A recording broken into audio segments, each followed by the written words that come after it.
18h53. Je suis un petit peu en avance. Ah, bah, on va attendre. Jacques Perry, 9 avril 2014, 18h53, roman. Jacques Perry, quand il prend conscience, a peur. Alors il s'étend et s'endort. Au réveil, il hésite longtemps à se lever, mais son corps lui rappelle très vite qu'il est mauvais de vivre couché.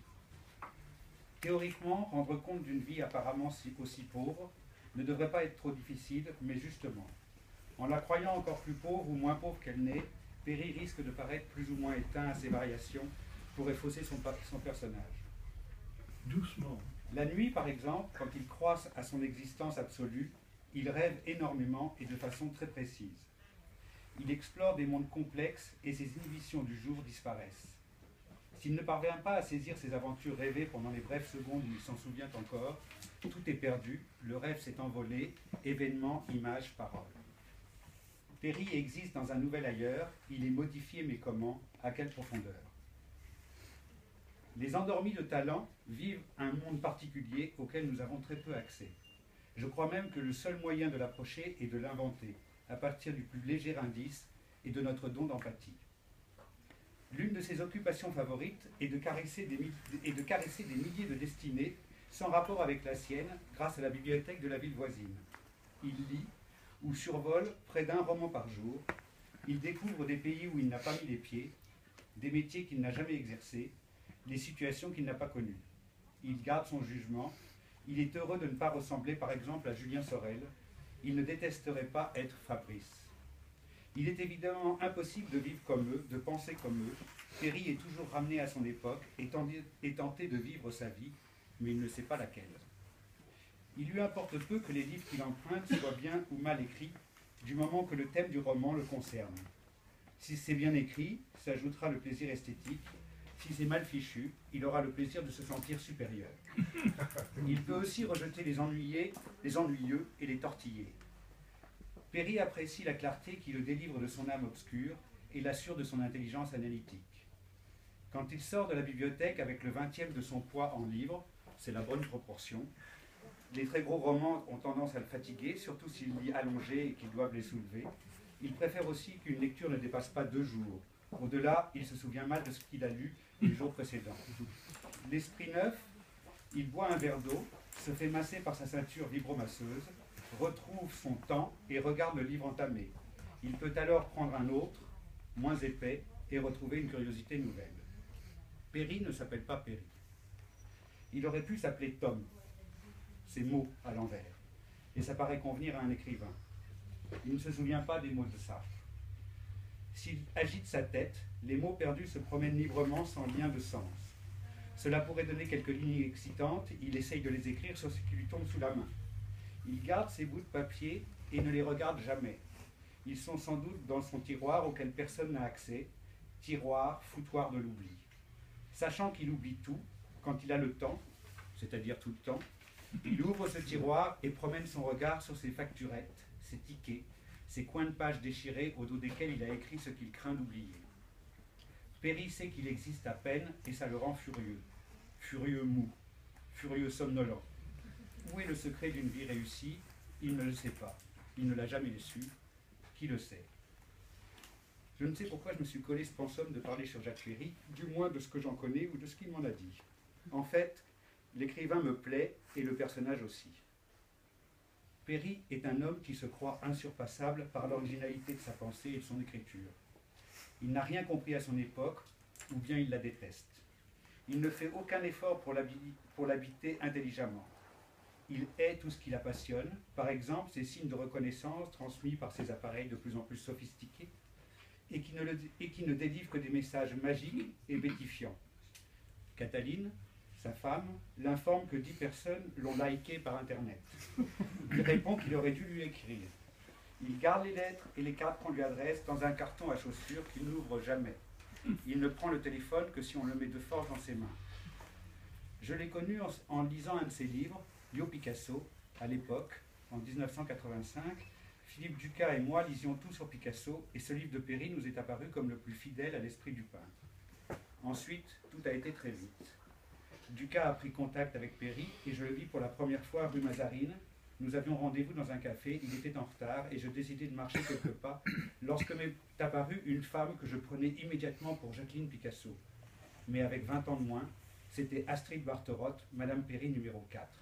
À ses côtés, Philippe Ducas et un homme qui ne pouvait être que Jacques Péry. Le soir même, il achetait un de mes tableaux. Je me retrouvais contraint de lire ses livres. Je les ai tous trouvés, tous lus, presque tous aimés, certains adorés. Il est devenu un de mes auteurs favoris. Nous sommes devenus amis. Je sais qu'il s'est marié 5 fois. Selon lui, ça s'est fait tout naturellement avec 2 divorces et 2 morts. La 5e de ces femmes est là, elle s'appelle Cataline. Il dit de lui-même qu'il est monogame à répétition. Cela me paraît assez vrai. Il me dit ce qu'il veut. C'est sa vie et sa vision de la vie et la version qu'il veut en donner aux autres. Il raconte que le jour de sa première communion, il portait un costume Eton.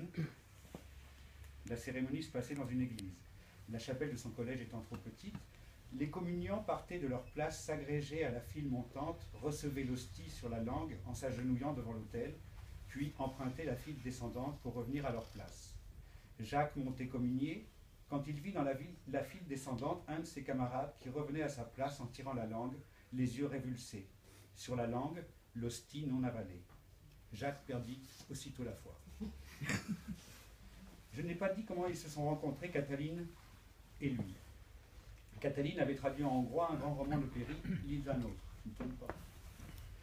Elle était à Paris grâce à une bourse littéraire. Péry lui avait donné rendez-vous au Select à Montparnasse.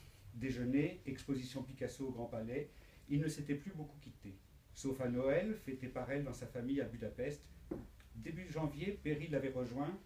Par décence, ils passaient leur nuit à l'hôtel. Il l'a très vite enlevée sous les yeux de sa mère.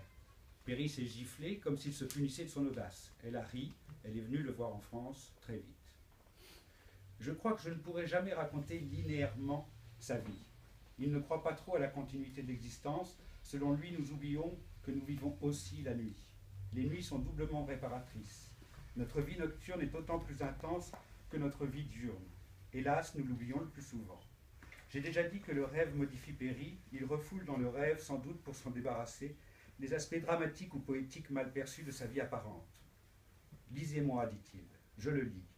L'esprit du personnage, sa pensée, se met à exister, puis se contredisent et s'évanouissent. Cela m'amuse aussi, c'est comme un jeu. J'essaie de l'attraper, il m'échappe. Je voudrais l'aplatir dans ce discours, il se redresse aussitôt sous un angle que je n'avais pas imaginé. Un jour, j'ai demandé à Péry, « Qui êtes-vous » Il a répondu, « Je suis ouvert et fermé comme une huître, je filtre, je me nourris d'invisible. Un peu de soleil le matin et le reste du jour dans l'ombre tiède de mon bureau. » Quand nous déjeunons ensemble, Péry aide Cataline entre la cuisine et la salle à manger, mais parvient mal à cacher sa paresse, ses douleurs et son impatience. Je sais qu'il attend le moment de dormir, la sieste. Il va fermer les rideaux et s'étendre sur le lit. Dans la pénombre chaude, il va lire plus ou moins longuement et s'endormir d'un coup, le livre ouvert sur le ventre, toujours tenu par la main gauche à la bonne page. S'il se réveille, il va redresser le livre et s'étonner de ce qu'il lit, de ne pas reconnaître les gens dont il s'agit, les circonstances souvent futiles de leur vie. Il aime l'idée d'être un privilégié, même s'il répète souvent qu'il n'a pas eu de chance, mais une extraordinaire liberté. Ce n'est pas contradictoire. Il n'avait pas à travailler comme les autres, tous les jours à heure fixe. Ou bien, s'il s'y est essayé quelquefois, peu importé, il finissait toujours par être rejeté. Avec égard, on reconnaissait que les contraintes n'étaient pas faites pour un écrivain. D'avoir travaillé mal, comme les autres, 4 fois, quelques mois, dans les agences de pub avant d'être viré, ferait partie de sa biographie. Il n'a inventé aucun mouvement littéraire. Il ne rend compte que de lui-même, de sa singularité, de ses élans et de ses refus, évidemment attribués à des personnages fictifs. Il n'a jamais écrit sur lui-même et ne fait que cela. Plus je pense à lui, à travers lui, plus je sais que je m'engage dans un labyrinthe dont je ne sortirai pas. Aucune définition de Péry, direz-vous, n'est possible sans la nuancer ou carrément la contredire. Il ne sait pas qui il est, et nous voici des milliers de personnages face à face.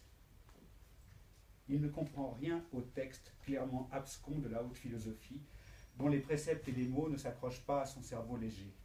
Leur sens danse dans sa tête, ne le touche pas, et le sommeil vient avant même qu'il entreprenne de les vaincre en perçant leur sens. La rencontre des écrits de Péry, aussi imperméable aux sphères supérieures de la pensée abstraite, et providentielle. Vous êtes un vrai écrivain, Jacques Péry. Les mots s'échappent de vous comme ils peuvent. Vous les arrangez à votre façon classique. C'est inné. Vous pensez ne pas être un génie, vous ne vous aimez pas assez. Les mots vous viennent pourtant.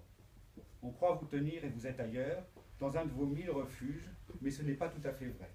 Alors je vais me taire pour aujourd'hui. Je ne peux éclairer qu'un tout petit secteur de votre labyrinthe. Post-scriptum. Formidable.